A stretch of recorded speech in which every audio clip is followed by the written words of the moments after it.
Hi friends, welcome to Dhamaka Dastagiri channel. Present మనము వల్లూరు మండలం శ్రీ పుష్పగిరి పుణ్యక్షేత్రం దగ్గర ఉన్నాం అనమాట. ఇక్కడ ఏంటంటే మనము ఎంతో పుణ్యం చేసుకుంటే కానీ ఇలాంటి శివలింగాన్ని దర్శించుకోలేమబ్బా. ఏంటంటే అది బ్రహ్మసూత్రం కలిగిన శివలింగం అనమాట. మామూలు శివాలయాలకు మనము ఒక 1101 సార్లు వెళ్తే ఎంత పుణ్యఫలం అనేది మనకు దక్కుతుందో, ఈ బ్రహ్మసూత్రం కలిగిన శివలింగాన్ని మనము ఒక్కసారి దర్శించుకుంటే అంత పుణ్యఫలం అంట. ఎందుకంటే ఇది చాలా రేర్గా ఉంటాయి, చాలా అరుదనమాట. సో అన్ని చోట్ల ఉండవు ఇవి. సో దీని గురించి మనం ఒకసారి అక్కడికి వెళ్ళి చూద్దాము. అలాగే ఇక్కడ రుద్రపాదము, బ్రహ్మసూత్రము, పాప వినాశనము, ఇలా మనం ఎన్ని కలిపి ఒకే వీడియోలో మీకు చూపించడం జరుగుతుంది. సో రుద్రపాదం అంటే, సో రుద్రుడు అంటే ఎవరు? సో మన శివుడు అనమాట. సో శివుడు ఒక పాదం మోపిడాడు అనమాట ఇక్కడ. సో పాదం మోపిన ప్రదేశం కూడా మనకు ఉంది. బ్రహ్మసూత్రం కలిగిన 2 శివలింగాలు ఉన్నాయి మనకు. అలాగే పాప వినాశనం ఒక గుడి ఉంది. సో వాటన్నిటిని కూడా మనం చూపించే ప్రయత్నం చేస్తున్నాను ఇప్పుడు, ఓకేనా? సో వీడియోలో ఎవరైతే ఫస్ట్ టైం చూస్తున్నారో మన వీడియోని ఒకసారి లైక్ చేయండి అన్న. సో అలాగే పాత వాళ్ళకి చెప్పాల్సిన పని లేదు, లైక్ చేసి మరింత మందికి షేర్ చేసి సపోర్ట్ చేయండి నాకు. సో బెల్ ఐకాన్ ఒక్కటి యాక్టివేట్లో పెట్టుకొని మీరు సబ్స్క్రైబ్ చేసుకునే వాళ్ళు. సో నేను ఏ వీడియో పెట్టినా కూడా మీకు మొదటి నోటిఫికేషన్ వస్తుంది అనమాట, ఓకేనా? ఇందుకు ఏ మాత్రం లేట్ చేయకుండా మన వీడియోలోకి వెళ్ళిపోదాం, ఓకేనా? Let's start our video. Friends, ఇందాక మనం చెప్పుకున్నాం కదా, అదే అనమాట బ్రహ్మసూత్రం కలిగిన శివలింగము. ఇక్కడ చూసుకోవచ్చు మనము. అలాగే ఇక్కడ వినాయకమయ్య, ఇది ఈ వినాయకం చూస్తా అంటే నాకు ఒక పాట గుర్తుకొస్తుంది. వినాయకమయ్య రావయ్యా, నిన్నటి కుడుములు తినవయ్యా, మళ్ళీ వచ్చేసి ఏట్లో పడేసేప్పుడు ఏడుస్తారు అనమాట. మళ్ళీ ఎప్పుడు వస్తామంటే మళ్ళీ వచ్చే సంవత్సరానికి వస్తా అని చెప్పేసి చిన్నప్పుడు ఒక పాట పాడుకుంటున్నాం మేము. అలాగే ఇక్కడ చూసుకున్నవి కూడా మనకు చూడండి, విగ్రహం పాతదనమాట. సో ఇప్పుడైతే చెక్కింది కాదు, అది బాగా కనబడుతుంది. విగ్రహం చాలా పాతది. ఇక్కడ చూసుకోవచ్చు మనం అంతా కూడా. ఇప్పుడు లోపలికి అయితే పోదాం మనము. స్వామి ఈశ్వర పరమేశ్వర. ఇక్కడ చూడొచ్చు అబ్బా, చూడండి. ఇక్కడ బాగా గమనించలేరంటే మీరు చూడండి, మామూలు శివలింగాలకి ఇట్లా ఉండదు. ఇక్కడ చూడండి. సో ఈ గుర్తున్న దాంట్లోనూ బ్రహ్మసూత్రం కలిగిన శివలింగం అంటారు అనమాట.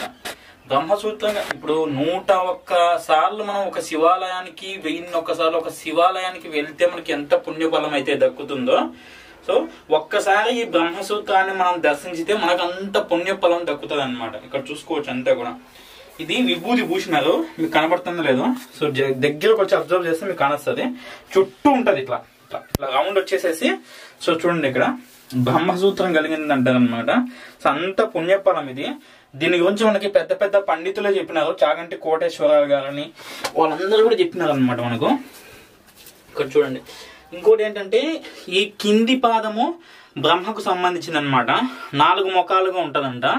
పై పాదం వచ్చేసేసి ఇక్కడ మనకి విష్ణువుకు సంబంధించింది. ఇప్పుడు మనకి కింద వచ్చేసి 4 ముఖాలు ఉంటది కదా, ఇట్లా కింద పైన మళ్ళీ ఇటు సైడ్. అలాగే పైన వచ్చేసి శ్రీ మహావిష్ణువు అనమాట. ఈ పైన అయితే ఏదైతే ఉంటుందో దాన్ని రుద్రపాదం అంటారు. ఈ ప్రదేశాన్ని రుద్రపాదం అంటారు అనమాట. అలాగే బ్రహ్మకి 4 ముఖాలు ఎందుకు అంటారు?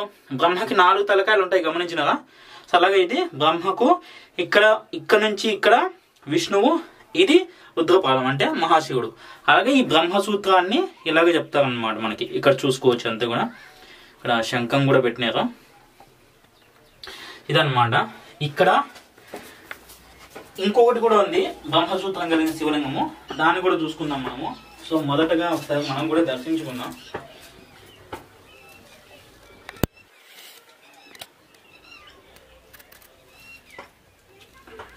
నిజం చెప్తాను ఫ్రెండ్స్, అంటే నేను చాలా దీని గురించి డీప్గా స్టడీ చేసిన.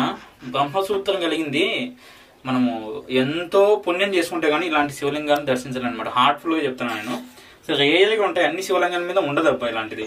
కాబట్టి ఇది దర్శించుకున్నామంటే మనకు అదృష్టం బండే ఇక్కడికి వస్తాం. సో అలా అనమాట. ఇంకొక శివలింగం ఉంది, దాన్ని కూడా మనం దర్శించుకుని చూపిద్దాము.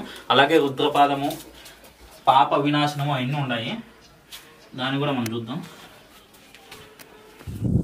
ఫ్రెండ్స్, ఇక్కడ చూడండి, మనకి ఇంకొక శివలింగం ఉంది. అలాగే నందీశ్వరుడు ఉన్నారు ఇక్కడ. ముందు భాగం అయితే పగలగొట్టున్నారు. ఇక్కడ చూడండి. సరే, ఎవరైనా పగలగొట్టినారా లేకపోతే ఏమన్నా ప్రకృతి విపత్తి వల్ల పోయిందా అనేది మనకు అర్థం కావడం. ఇక్కడ చూడండి. సో ఇక్కడ ఇందాక మనం అక్కడ చూసింది బ్రహ్మసూత్రం కలిగిందనమాట. ఇక్కడ నార్మల్గా మనకి పెట్టినారు శివలింగాన్ని. ఇక్కడ చూడొచ్చు అంతా కూడా ఫ్రెండ్స్. ఇక్కడ చూసుకోవచ్చు మనము ఈ ఆర్కిటెక్చర్ ఎంత అద్భుతంగా ఉంటుందంటే, సో ఇది నాకు తెలిసి కృష్ణదేవరాయల కాలంలో అన్నమాట. ఎందుకంటే ఆయన పాలనలోనే గుడులు ఎక్కువ నిర్మించినారు. మనం చూసుకున్నామంటే ఇక్కడ చూడొచ్చు అంతా కూడా చూడండి. ఆర్కిటెక్చర్ అసలు ఎలా చెక్కుతున్నారు కానీ, ఇప్పుడు మనము సిమెంట్ తోటి అన్ని రెడీమేడ్ వచ్చేసినా మనకి ఇప్పుడు ఇబ్బందిగా ఉంటుంది. ఇక్కడ చూడొచ్చు అద్భుతంగా ఉందన్నమాట ఆర్కిటెక్చర్. సో ఇప్పుడు మనం లోపల చూసుకున్నామంటే రుద్రపాదం అన్నమాట.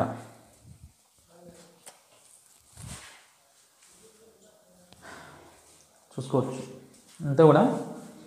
అంటే సాక్షాత్తు ఆ పరమేశ్వరుడే ఇక్కడ పాదం మోపినాడు అనమాట. ఇప్పుడు మనం చూపించే ప్రయత్నం చేస్తున్నాం కాబట్టి నేను ఇవన్నీ మీకు తీయాల్సి వస్తుంది. చూడండి, బాగా అబ్జర్వ్ చేయండి, మీకే అర్థమవుతుంది. పాదం సైజు ఉందంతా చూడండి. పాదం ఎట్లా అంటే ఈ పక్క నుంచి ఈ పక్కకు అనమాట. చూడండి, అటు సైడ్ నుంచి ఈ పక్కకు ఉంటుంది పాదం. బాగా పాదం సైజు ఉంది చూడండి అంతా కూడా. సో శివపరమాత్మ ఇక్కడ మొదటగా ఇక్కడ ఈ పుష్పగిరి పుణ్యక్షేత్రం దగ్గర ఇది కాలు మోపినాడు అనమాట. చూడవచ్చు. ఇంకొకటి మీరు అనుకోవచ్చు దీని గురించి ఒక ఫుల్ వీడియో తీయచ్చు కదా అని చెప్పేసి. సో ఆల్రెడీ పుష్పగిరి గురించి దీని చరిత్ర గురించి నేను వీడియో తీసిన. అది నేను లింక్ అనేది డిస్క్రిప్షన్లో కామెంట్ బాక్స్లో ఇస్తాను. సో అది కూడా ఒకసారి చూడండి మీరు. ఓకేనా, మొత్తం దీని హిస్టరీ గురించి ఒక వీడియో తీసిన అనమాట. ఓకేనా. సో ఇంకా మనం ఇంకొకటి ఏంటంటే, ఇక్కడికి కొద్ది దూరంలో వెళ్ళినామంటే ఒక పాప వినాశనము అని చెప్పేసి ఒక గుడి ఉందన్నమాట. అక్కడ ఏంటంటే పాపాలు అక్కడికి వెళ్ళి మనము దర్శించుకున్నామంటే పాపాలు అనేది తొలగిపోతాయని చెప్పేసి ఒక నానుడి. సో అది కూడా మీకు చూపించే ప్రయత్నం చేస్తాను. ఓకేనా ఫ్రెండ్స్, మనం చెప్పుకున్నాం కదా పాప వినాశకుడు అని చెప్పేసి. సో అక్కడ కనపడుతుంది కదా, అదే అన్నమాట. అలాగే అక్కడ కనపడుతున్నాయి కదా ఆ ఊళ్ళోకి పోయేదానికి అన్నమాట. ఏంటంటే ఇక్కడ ఈ మొత్తం ఏర్ అంతా కూడా నీళ్ళు లేనప్పుడు సో అట్లా పోతూ ఉంటారు. ఇంకా నీరు ఉన్నప్పుడు అంతా కూడా చుట్టూ తిరుపుకొని పోవాల్సిందే.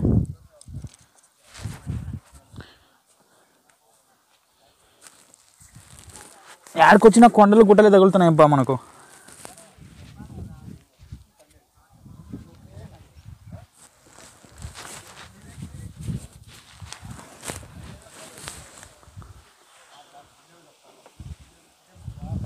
బాబా ఫ్రెండ్స్ ఎట్లా చూడండి, ఇక్కడ వాళ్ళు ఉంది కదా, మన సినిమాలో చూస్తే కనుక వదిలిపెట్టారు అనుకుంటా. వాళ్ళు ఉంది కదా ఫ్రెండ్స్. ఇంకోటి ఏంటంటే అక్కడ కనస్తుంది కదా చూడండి, అక్కడ గోపురం కనస్తుంది కదా. సో అదే మనకి శ్రీ పుష్పగిరి మహాపుణ్యక్షేత్రం అన్నమాట. దీని గురించి ఒక చరిత్ర ఉంది. సో ఇందాక చెప్పినట్టు నేను ఫుల్ వీడియో చూడాలనుకుంటే మీరు మన ఛానల్లో లింక్ ఇస్తాను, అక్కడికి వెళ్ళి చూడొచ్చు. ఇప్పుడు ఈ వీడియో కింద డిస్క్రిప్షన్ ప్లస్ కామెంట్ బాక్స్లో లింక్ ఇస్తా ఫుల్ వీడియో దాని గురించి, అక్కడికి వెళ్ళైనా చూడొచ్చు అనమాట. ఇక్కడ చూడండి, పాప వినాశకుడు నంది. నంది ఉందంటే మనకి ఆటోమేటిక్గా గుర్తు వచ్చేస్తుంది ఇక్కడ ఉండేది పరమేశ్వరుడు అని చెప్పేసి. సో లాక్ వేసి ఉంది మన బ్యాడ్ లక్. లేదంటే మనం లోపల పోయి చూపించాము. ఇక్కడ చూడండి, అంటే గృహ అన్నమాట ఇది అంతా కూడా. చూడండి, బాగా చూడవచ్చు. ఒక గృహ అంటే ఒక కొండకే మనకి కొండలో వెలిసినాడు అనమాట. ఇక్కడ ఏంటంటే ఈయనకి పేరేంటే పాప వినాశకుడు అని చెప్పేసి పేరు. పాప వినాశకుడు అంటే ఏంటంటే ఎవరైనా కూడా తప్పు చేసేసి అది తెలిసో తెలియకో చేస్తుంటారు కదా. సో వచ్చేసేసి ఇక్కడ దర్శించుకోవడం వల్ల ఆ పాపాలని తొలగిపోతాయని చెప్పేసి నమ్మకం అనమాట. సో అదనమాట. ఇక్కడ గమనించాల్సింది ఏంటంటే రుద్రపాదం చూసినాం, అలాగే బ్రహ్మసూత్రం గారి శివలింగాలు చూసినాము, పాప వినాశకుడు మనం వీడియోలో మొదట్లో ఏదైతే చెప్పుకున్నామో అవన్నీ చూసినాం కదా. ఇదన్నమాట. ఓకేనా, ఇదంతా కూడా ఇక్కడ ఒక లోగడ వచ్చేసేసి పూర్వము అమృతం అనేది ఇక్కడ పడుతుంది అన్నమాట గరుత్మంతుడు ఎత్తబోయేటప్పుడు. సో దీని గురించి ఒక పెద్ద చరిత్ర ఉందబ్బా చెప్పాలంటే. అంతా ఒక మాటలో చెప్పాలంటే అయిపోతుంది అంతా కూడా. సో ఈ వీడియో లింక్ నేను డిస్క్రిప్షన్లో కామెంట్ బాక్స్లో ఇస్తా. ఓకేనా, సో మీరు చూసేయండి. అది ఫ్రెండ్స్ వీడియో మీకు నచ్చింది అనుకుంటున్నాను. అలాగే వీడియో ఎంతో కొద్ది మీకు ఉపయోగపడింది అనుకుంటున్నాను నేను. సో ఈ వీడియో కనుక మీకు నచ్చినట్లయితే లైక్ చేసి సబ్స్క్రైబ్ చేసుకోండి, బెల్ ఐకాన్ యాక్టివేట్లో పెట్టుకోండి. సో మీరు అదే మాకు ఇచ్చే పెద్ద గిఫ్ట్ అనమాట. సో ఇలాంటి వీడియోస్ ముందు చాలా రాబోతున్నాయి మన ఛానల్లో. సో అవన్నీ మీరు మిస్ అవ్వకుండా ఉండాలంటే బెల్ ఐకాన్ ఒక్కటి, చాలామంది ఏంటంటే అన్న రావట్లేదన్న వీడియోస్ నోటిఫికేషన్ అంటున్నారు. సో మీరు తప్పకుండా బెల్ ఐకాన్ నోటిఫికేషన్ అనేది ఆన్లో పెట్టుకున్నారంటే నేను ఏ వీడియో పెట్టినా కూడా మీకు నోటిఫికేషన్ వచ్చేస్తుంది. ఓకేనా? సో మరొక మంచి వీడియోతో మీ ముందుకు వచ్చేస్తాను. అంటిల్ దెన్ కెమెరామెన్ సాయితో మీ దమ్మ కథ స్థగిరి. Love you all. బాయ్.